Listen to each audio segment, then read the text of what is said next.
You are listening to The Platform, a podcast to learn about our digital world. I am Mike Veldhuis, partner at Nolte.com. I'm Ed Macosky, head of products at Boomi. Welcome listeners to episode number 2, Architect a Connected Business, part of the Platform series. My guest, Ed. Hi Ed, welcome. Hey Mike, thanks for having me again.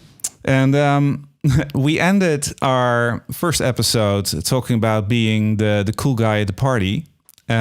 So we have a promise to make. How are we getting to become this cool guy at the party explaining integration? Yeah, so when I do, the go-to I have being the cool guy is relating typically to supply chain, actually. So because everybody understands the supply chain, and maybe not the term, but it's okay. What do you do? It's integration. But I talk about the scenario where a number of years ago, I set up one of the nationally known sneaker or shoe companies to integrate with Foot Locker. So it was a whole process around, okay, as inventory is depleting at a Foot Locker location or a number of locations, then it would auto order the new shoes from said company and ship them. And it became the most basic way I can relate to someone at a party, because we'll talk about the shoe brands and take it from there. But at least, hey, he set up something cool where, if I bought the last pair of shoes at Foot Locker, it was auto ordering and sending the next sets of pairs to that store. So that's how I became the cool guy. But how? How can we explain to the audience what is actually happening? We sometimes just call it plumbing, right? Plumbing of right. data. So what is happening at the core? Before we delve into the nitty-gritty details and the fancy stuff, what is happening at the core of integration? Why is it important to become this data-driven company? So at the core, it's about, the way we talk about it today is wish fulfillment. At its core, again, I know I'm being abstract, but if you start there and say wish fulfillment, meaning either my customer or my employee they're going to have some wish during their day based on my data, and I need to fulfill that wish, right? So it's either I want to order something, I want to register myself for employee swag, I want this information out of my CRM, et cetera. And then taking the next level down, then it becomes about how to access, what that data is, how to access that data technically. So you'll hear a lot of things about, API first, the API economy. I love that phrase, by the way. Yeah. You'll hear event-driven architectures. And for a lot of people, a lot of this, it could be a little overwhelming for what does this all mean? But, those are just ways of exposing the data. And then the piece that everyone always overlooks is it's one thing to make data available out of a system via an API, but how do I do something? How do I connect that data? How do I move it somewhere else and then make it valuable to someone? Just exposing in a safe way, data set. Right? In a safe way. Safe way. Just exposing the data that does nothing. Like, cool, you showed me you have shoes in your inventory. What does that mean? Good for you. Right? But yeah, it's about mapping out the processes or journeys with the data, making sure it's of high quality. You don't have to, if you pick the right tools, you don't have to understand the technologies behind them. The tools should abstract that for you so you can get things done quickly. But it's about dreaming and what you want to do with that data. That's the most important thing.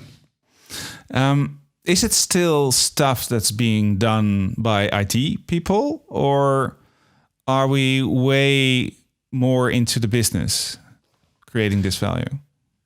We're way into the business at this point. There's rise of low-code development platforms have really opened things up for the business side, line of business, jobs to be done, and these shadow IT departments are popping up all over the place. What I've seen in the last number of years, though, is IT is actually for the most part, started embracing shadow IT. If I go back 10, 15 years ago, it was a big battle. Couldn't have been worse for someone like us when we'd step into that situation, because we've got low code tooling, but we also have enterprise grade stuff, and we'd see these fights happening. But A number of us vendors, have helped kind of shape the partnership between IT and line of business, where IT is now governing things and letting the business do, solve their own problems, or in partnership with them by saying, here's connectivity to these systems, go explore the data, but putting governance as far as, what rights individuals have based on data sets they have in their organization, that sort of thing. But allowing, based on having rights to that data, allowing the line of business to explore for themselves and solve some of their own problems, but get support from IT. So that's the latest trend I'm seeing. Actually, one of the conclusion we drew in the previous 4 episodes, building the intelligent business, where being data-driven is very important. Without it, it's just virtually impossible to become intelligent. Right.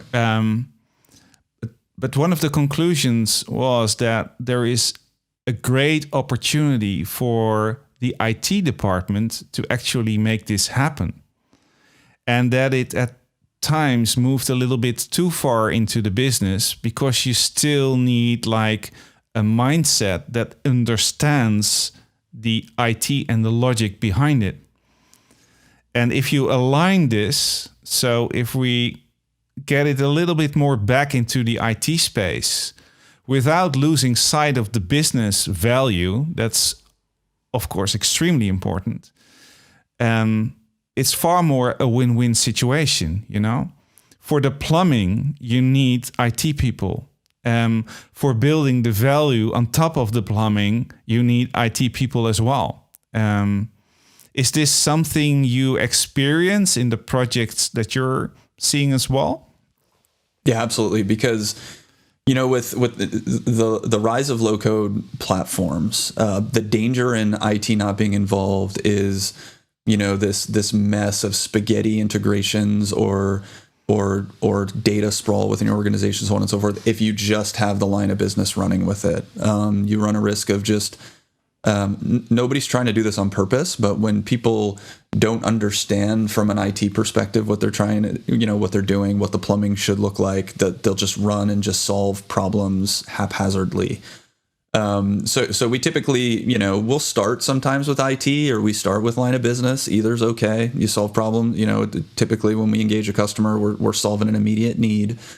But we focus very heavily on that partnership between IT and line of business, and we work to put IT in the position where they can support the line of business, because, like you said, they have to own the plumbing, because things like scale, infrastructure needs, so on and so forth. If you're solving a really good problem on the business, you're going to have to plan to scale that. And then when you talk to a business owner about scale, they're like, yeah, I don't know anything about that, right? And that's where IT has to come in.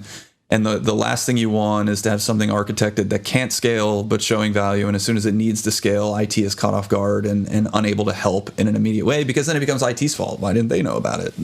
So something to be very, very conscious about. And maybe add maintain as well. Yeah. So something that's working today should work tomorrow as well, and the days after that. Oh yeah, exactly. I see this every day, even with our own business. We have our own.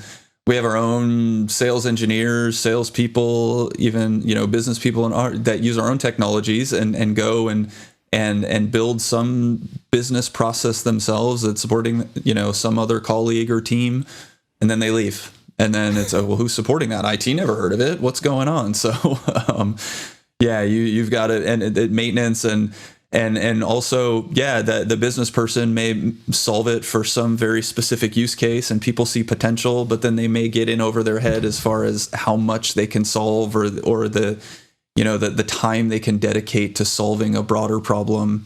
An IT department would be better at maintaining and growing that thing and cultivating it down the road for the business. Basically, nothing has changed. This is what happened in the past with spreadsheets. Yes. And Microsoft Access was very famous for it as well. Oh, we need a little database to store some stuff. Yes. And no maintenance, no security, nothing. Spreadsheets are still around. So yeah, that's actually how they explained integration to me. One of our architects who was just calling it Control C, Control V, but then in a fancy way, integration. Yeah. Yeah, that's a good way. I'll use that in the next party. So we got the plumbing in place. We are able to move data between applications, between systems, between people and things and stuff. And then we want to build on top of it. What are trends? What are tools that you actually see in this space that deliver a lot of value to companies, where they actually can drive value from data? I mean, the trends, a plug here, I'll say iPaaS in general. Boomi is one of them, but, from an iPaaS perspective, those platforms and low-code app dev platforms, workflow platforms and things are driving tons of value for people right now. So once you have the plumbing, you have data available to you. The biggest thing, I'll keep going back to is connecting that data to the user and adding value or granting wishes through their day.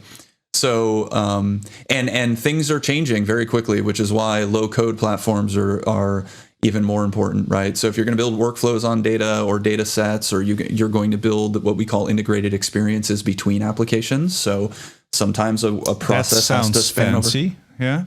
Sometimes this process has to go over multiple applications, right? And you don't want people in a swivel chair, and just data syncing doesn't work. But what's good today may not be good in 6 months. You may need to evolve that thing and do it quickly. You can't be working in these highly coded environments for the ongoing maintenance piece. You need to be able to evolve and adapt and move quickly, right? Look at, the people that were successful through this last pandemic, through COVID, were able to pivot and build new experiences very quickly. Yeah.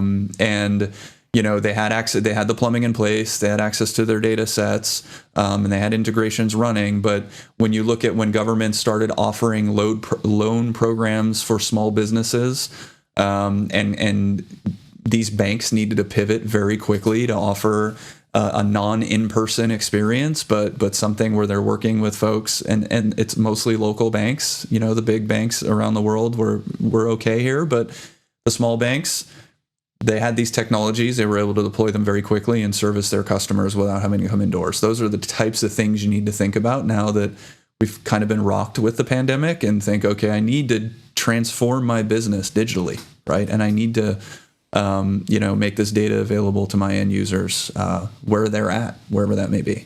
Yeah. And that's actually great advice as well. You already told you started in this business in 2003. You shared you actually studied it.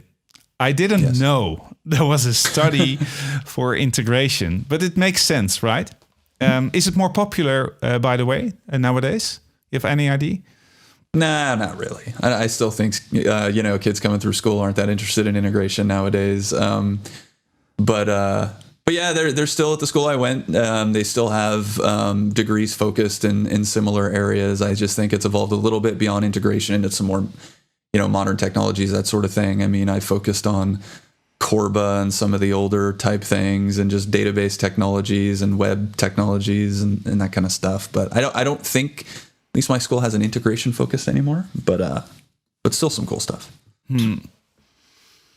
Yeah. I'm not sure it's here in the Netherlands. I would advise them to start focusing on it. And for the listener, I was a little bit troubled with naming this series, the platform, the data-driven innovations, because data-driven, it's so corny. Everybody is talking about data-driven, just like everybody was talking about IT and digital transformation, which in essence are great ways to explain what we're doing, but it's becoming like a hollow phrase, Right. It has it's a little bit too much inflation around the buzzword. But for you, data-driven to its core, what would be your definition? It's funny you say that, because I hear all these other buzzwords and think, man, that's a buzzword. But data-driven to me just really hits home and seems obvious. Like it's data-driven, right? So for me, it is really about making sure that you're leveraging the maximum use of the data that you have in your daily life in a business to make decisions. You should be data-driven, right? And examples that I have, we offer a platform that helps our customers be data-driven, but we're data-driven ourselves. We use some other technologies and things around, tracking behaviors or pulling our data together in a data lake underneath our platform in an anonymous way, because you got to be careful about the data that you're using for your decisions. There's data privacy laws and those sorts of things, and data governance things you've got to make sure you're thinking about. But we track a lot of our data to help us with decisions on what we want to add as features, functions, product. We want to make things better for our customers. And we live that every day. And we live in it, we're data driven ourselves, and we advise all of our customers, think about your business and how can you take the data you have and make your next set of decisions versus, oh, I think this is what we should do next, right? That should never be just random decisions, Never go with your gut. It sounds so obvious. It's so logical. Thank you. It does. And listeners, this is the end of episode number 2. And the good thing is that we were looking forward for episode number 3, where we're going to talk about top trends in data and value. We're going to talk a little bit about blockchain as well, Ed. Yeah. That's cool. So yep. Thanks for listening. We had great fun. Hope we explained the world of data-driven in a fancy and understandable way. And looking forward to episode 3. Thanks for listening.